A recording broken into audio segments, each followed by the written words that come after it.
Culver and screen and roll action like on that last play. Denied. Off the floor with it. State. Eddie and Mooney on the wings. Culver got the separation. Big shot. Stepping up big time. Dagger. About Lubbock, Texas right now. What do you think's going on there? I'm going to go down and get on Buddy Holly Boulevard. Yeah, they're celebrating in the streets in Lubbock. Wow. Because Texas Tech Monday night will be playing for the national championship. For the first time in history, Texas Tech men's basketball made it to the Final Four game of March Madness. To make their mark on history unforgettable, they advanced to the championship game. Texas Tech has the nation's stingiest defense, allowing just 84 points per 100 possessions. In the NCAA 2019 tournament, the Red Raiders were allowing just 57 points per game, and opponents were shooting 37.4% from the field. This high-powered defense created the formula for success in the tournament. This documentary unfolds how the community reacted to their fundamental success. I love Texas Tech through and through, and our men's basketball team really made history this year, and so every step of the way, any chance that I got to actually go to these games and support them, I knew that I had to. My dad had always said that if we made it that far, we need to go to the game. It wasn't necessarily a want, but it was a need, and so we actually didn't know that we were going to be driving to Minneapolis until the day before we left. And so I had a test to study for, and I just tried to cram as much as I could, pack my bags, and then we took off and drove through the night. Rivero says during his time in Minneapolis, he experienced things he has always wanted to do, such as the Mall of America, visiting Prince's house, Gooseberry Falls, and the Mississippi River. He said Red Raider spirit was present wherever he went. I think collectively, walking up and down the streets in Minneapolis and seeing all of the Red Raiders, people were throwing up, guns up, everywhere that you turn your head, and you could hear Raider power, from miles away. Rivero says if Texas Tech makes an appearance at the Final Four tournament again, he will be there.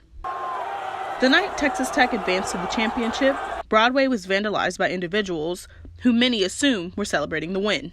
So when we got there, it was just a whole bunch of people, and then shortly after is when the couch started being handed over, and I was like, okay, what's going on there?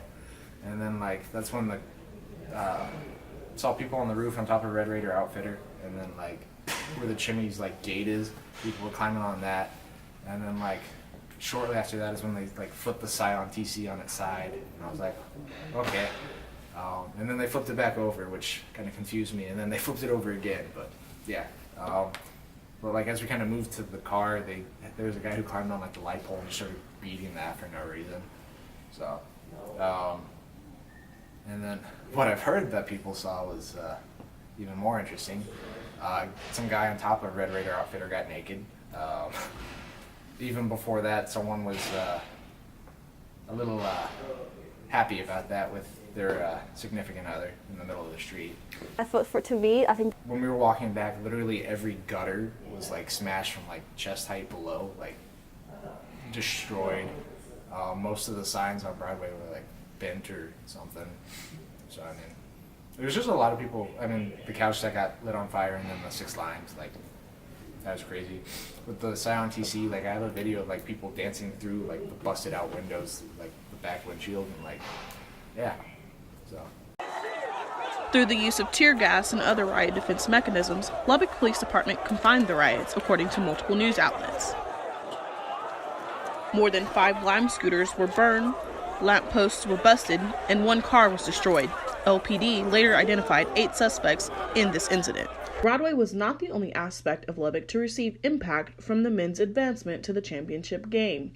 Lead buyer for Red Raider Outfitter Katie Hartman says her company saw record-setting numbers. Hartman said Red Raider Outfitter contributed to the excitement of the advancement of the team and continued to contribute to Raider pride after the tournament. That championship game for us was a record-breaking day. We've been around since 1975, and we've seen lots of different events. We were also around for the 1993 National Championship. So for that to be a record-breaking day like it was something really special. In that one specific shirt, the two-team shirt for that national championship matchup, we sold thousands of shirts in that 24-hour time period. It was, when we talked to our vendors told us that we had broken records, and I think that that's also something really special to think about and to look at, because those vendors work with places like Emden and Gonzaga and Duke, and I mean they're working with the basketball schools that should be setting these records, and for us to be, you know, little Texas Tech over here on the side and to come back and do more than what, and for our fans to produce more sales and to do more than what those fans that are those high esteemed schools do, that's pretty impressive. A lot of people don't realize this, but we were preparing for Final Four for the potential. So you have to think, when we're doing all of this, we have no idea what's going to happen. We're in January doing these preparations, so you really don't know what you're going to see. So we worked on preparations for Final Four and for national championships starting in January, and even a little bit before that at some point. The night of the championship, the United Spirit Arena hosted a citywide watch party. Bethany DeLuna, Spirit and Traditions elect of Student Activities Board, says she helped prepare for the success of the event. It was like electric. Everyone was excited. Everyone was anxious because, you know, going in, you know, not a lot of people like outside of like Lubbock believed in us, and so we were hopeful too. We all believed that we could pull it off. We almost did. So everyone was really excited. Like at the end of the game when we were tied and we were up by like that basket, and there's only like 30 seconds left in the game, everyone like in the stands like rushed to the court, and it was, to me, I think that jinxed us because everyone was like pre-celebrating, and then after they scored that 3 and they tied it up again, everyone was just kind of like defeated, and they all went back up into the stands, and so it was very sad after that happened. But we never lost hope, except for, like, you could still feel it in the air. Did you see the emotion on the faces of the Virginia players going to that bench? Look Up ahead, they've got Key. Say goodnight. And dunks it down. 8 points in front. Facing adversities over and over again and climbing the mountain. 8 seconds. Final seconds playing out. End of a fabulous tournament. Rebound into the hands of Hunter. And Virginia with the all-time turnaround title. Although Texas Tech men's basketball lost in overtime to Virginia 77-85, Red Raider spirit never fell in Lubbock, Texas.